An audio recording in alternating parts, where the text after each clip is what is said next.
Welcome to batch number.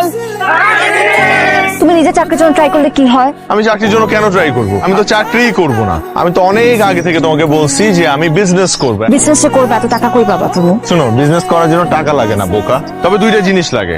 Number 1 একটা unique idea, আর number 2 networking.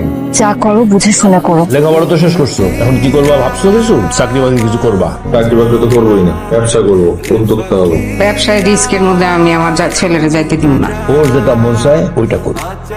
মেজাজ খারাপ? বাবা আমার বিয়ে নিয়ে খেপছে। আচ্ছা কি করতে হবে আমাকে সেটা বলো।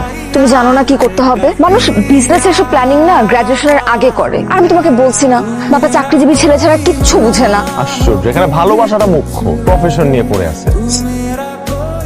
তুমি বোতলটা ছুঁড়ে ফেললা, কোত্থেকে একটা টোকাই এসে উঠায় নিয়ে গেল। কারণ এটাই ওদের কাজ। ব্যাপারটা আমার একটু ভেতরে ঢুকে দেখতে হবে। তুমি কি এখন ভাঙারি বিজনেস শুরু করতে চাচ্ছ? করতেও পারি। I'm done with this conversation.